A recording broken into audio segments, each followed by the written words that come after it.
the top stories, government moves forward with plans for a new Basseterre High School. Cabinet ministers in Antigua and Barbuda vaccinated against COVID-19, and South Africa launches vaccine rollout with Johnson & Johnson jab. Hello and welcome to the ZIZ Midday newscast. Today's Friday, the 19th of February 2021. I'm Jason Davis. Nationally, the Team Unity administration still intends to build a new Basseterre High School, says Minister of Education, the Honorable John L. Powell, during the virtual forum Leadership Matters on February 16. He announced that the Cabinet of Ministers approved the payout of the initial mobilization funds and that the tendering process for the various aspects of the construction of the new school will begin in a few weeks. This is a project which has face some challenges on its own, but is a project that is in the best interest of not just the students within the Basseterre area, but to the benefit of the people of St. Kitts and Nevis.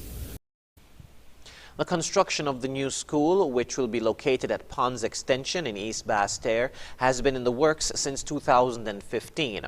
In his contribution to the budget debate in December, Minister Powell noted that the construction has taken longer than anticipated. However, he is satisfied that the delays were within reason. The modern Basseterre High School will feature 32 classrooms, a music center with 2 dedicated music rooms, 4 science labs and 6 computer labs, a dedicated lecture room, counseling and health service facilities, an auditorium with seating capacity for a minimum of 1,200 persons, and upgraded sporting facilities that will meet international standards.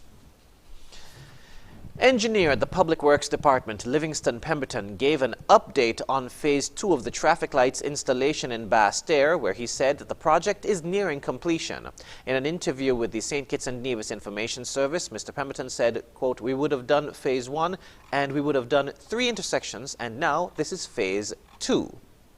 When we would have done Phase 1, the intention then was to actually do more than 3 intersection, but due to financial constraints at the time, only 3 intersections were done.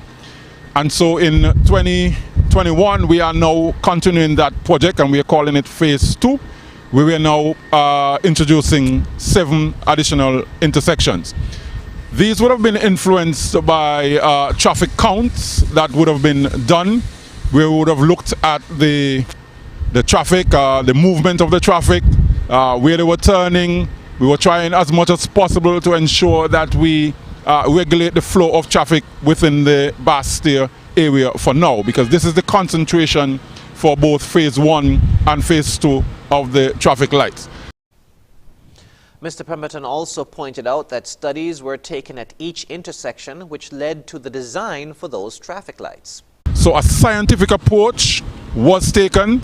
A consulting firm, ADEB Consultants out of Jamaica, was contracted. They would have done the traffic count and study, and out of that the design would have been implemented to have the traffic lights. Mr. Pemberton also addressed the concerns of citizens and residents who are critical of the traffic lights being in such close proximity to one another. So for those who are thinking that the traffic lights are too close to each other, it is important for you to understand that when they are actually commissioned, that they will be flowing in sync. Engineer at the Public Works Department, Livingston Pemberton. In other news, the Caribbean Lottery has donated 3,000 KN95 masks, 2,000 to the Ministry of Health and 1,000 to the National COVID-19 Task Force. The presentation was made at the NEOC press briefing on February 17. On behalf of the Caribbean Lottery, Sabina Hanarinayan commended the efforts of the Ministry of Health as well as the COVID-19 Task Force in keeping the Federation safe. To show our commitment to the cause, we would like to donate 2,000 of the KN95 masks to the Ministry of Health and 1,000 of the KN95 masks to the COVID-19 Task Force. We want to thank you so much and applaud all the hard work and effort that you have taken in keeping us safe, especially in these uncertain times. Medical Chief of Staff at the JNF General Hospital, Dr. Cameron Wilkinson, who accepted the masks on behalf of the ministry, expressed his gratitude to the Caribbean Lottery for such a donation. I want to say how grateful we are for this timely and very important donation. We have said all along that it's the non-pharmaceutical measures that will keep us safe, wearing a mask, social distancing and hand sanitizing, and we cannot have enough masks. Dr. Wilkinson said he's happy that the organization has decided to make the donation of 3,000 KN95 masks. I assure you that these will go a long way in continuing to protect us and preventing the spread of COVID-19. We have done a great job so far, not having any community spread, not having any major hospitalizations or deaths, and this gesture today would go a long way in keeping us in a continued safe manner. Medical Chief of Staff at the JNF General Hospital, Dr. Cameron Wilkinson. We now move to news on the regional scene. Antigua and Barbuda's COVID-19 vaccination program continues to gather momentum, with members of the cabinet receiving their Oxford AstraZeneca jabs.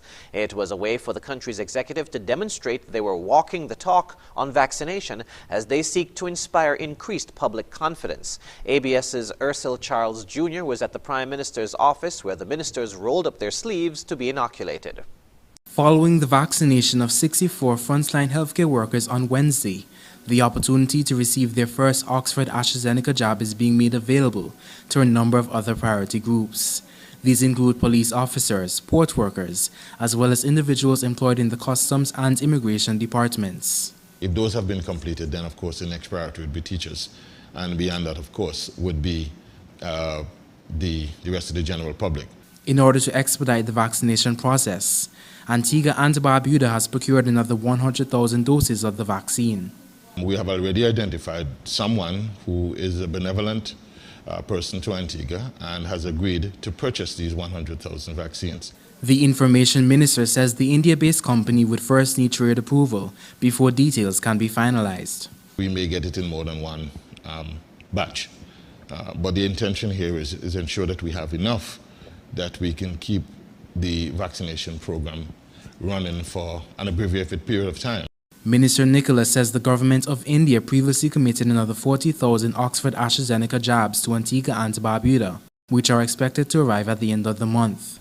As the government continues to eye the 80% vaccination goal in order to achieve herd immunity, Minister Nicholas says the website will soon be launched to manage vaccinations. It is a comprehensive platform that will allow the medical health professionals and senior personnel within the Ministry of Health to be able to, at a glance, make a determination as to the density of the inoculation in any particular community. The information minister is encouraging interested citizens to register ahead of time for their vaccinations when the website launches in a few days. Persons, when they are registering to take the vaccine, will be required to give their street and village address, and of course their social security or medical benefit number, some form of ID. The government, he says, is collaborating with a UK-based company in this endeavor. Rakib Aparisi reporting for ABS News. St. Lucia's opposition leader Philip J. Pierre says he will wait his turn for the COVID-19 vaccine. Pierre opted out of the nationally televised rollout of the vaccine program on Wednesday. He says he's concerned about the distribution of the vaccines to people who need them most. More in this report. Opposition leader of SLP, Philip J. Pierre, has decided to sit out and allow those most at risk to receive the COVID-19 vaccine. Nurses, doctors, police and fire officers took the first shot of the AstraZeneca vaccines on Wednesday. Pierre was invited to be among the first persons to be inoculated. However, he says he will take the shot with the rest of the citizens. I really want to tell all St. Lucians that the science has shown that the vaccine is effective, and I would like them to take the vaccine for their well-being of themselves and their family. As it relates to me, I was invited to take the vaccine, but I chose to allow the frontline workers, the people who are directly involved, and then when the government has a vaccination plan for the country, I will get involved. I will take the vaccine. But I really want to urge St. Lucians to follow the protocols, and the vaccine has been scientifically verified. I think they should take it also. I want to encourage them to take it. Reports indicate that people living in poor countries are set to miss out on the vaccines as richer countries hoard doses. Pierre hopes there is fair access to the vaccines for all and politics will not play a part in the immunization drive. So I have no issues with the vaccination. As I said before, and I'll say it again, I hope it's equitable in the distribution, and it's a public health matter. It's a matter that all solutions should get involved in. There should be absolutely no political capital to be gained, and that is why I hope that the distribution is done equitably. The opposition leader expressed gratitude to neighboring islands which have donated thousands of doses of COVID-19 vaccines. I want to thank the governments of Barbados and Dominica, because Barbados and Dominica were ahead of us as far as that's concerned. I think we have 3,000 doses. I hope that we get some more. The aim is that we should be able to get 70% of the population vaccinated in the shortest possible time. Our party has always advocated a vaccination program. In fact, in my 7-point plan, I made a point that vaccination should be part of our fight against COVID-19. Apart from frontline workers, persons over 65 years and older and people living with chronic conditions will be targeted in the first phase of the island's immunization program. People of medium risk, including international agencies personnel, caregivers, and persons with non-communicable diseases will take the shot in the second phase. Joachim Duplessis, HTS News Force. Internationally, South Africa has launched its vaccination campaign as part of an observational study using shots from manufacturer Johnson & Johnson. The government says it plans to give 500,000 of the single-dose vaccines, mainly targeting healthcare workers. It's the first country in the world to use the Johnson & Johnson jab against the more transmissible strain predominant in the country. The vaccination is almost 60% effective against moderate to severe forms of the new variant. Al Jazeera's Famida Miller has more. Hours after the arrival of 80,000 doses of the Johnson & Johnson COVID-19 vaccine, South Africa's President, Cyril Ramaphosa, was one of the first to get the jab. The government says it wants to allay fears. This day represents a real milestone for us as South Africans, that finally the vaccines are here and they are being administered.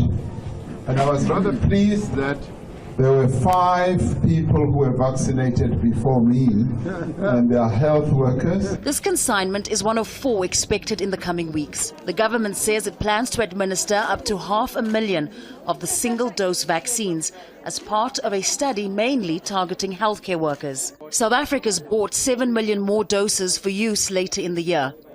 At this vaccine centre in Soweto, 28 healthcare workers have registered for their shots. Henri van Niekerk works in the COVID-19 ward at the Chris Hani Baragwanath Hospital. The whole world has been crippled by this disease, and I see disease and death with it because of it every single day. So this is just a step in the right direction. The Johnson & Johnson jab has shown it's almost 60% effective against moderate to severe illness caused by a new, more contagious variant identified in South Africa. While it's not yet been approved elsewhere, South Africa's Health Products Regulatory Authority has allowed its use for research. But many people, including in the health service, remain skeptical. The reality is that there's very different levels of understanding.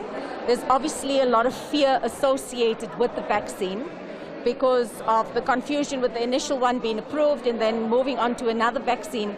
So staff have been very confused.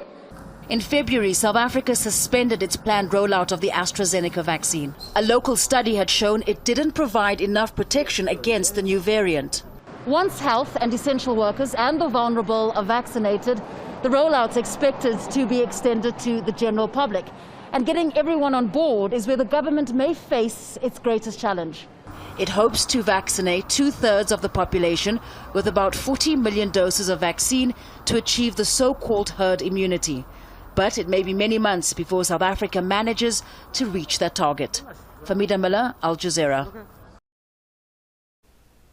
And now for the weather. Present weather shows fair skies with a moderate breeze of 17 miles per hour from the east-northeast. The temperature for today is 29 degrees Celsius or 84 degrees Fahrenheit. Seas are moderate with waves of 7 to 10 feet with northerly swells reaching 5 feet. A small craft advisory and a high surf advisory remains in effect.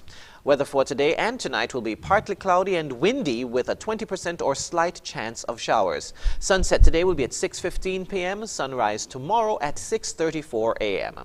And that brings us to the end of the ZIZ Midday Newscast. Join us this evening for these stories and more in detail. Thank you for tuning in. I'm Jason Davis.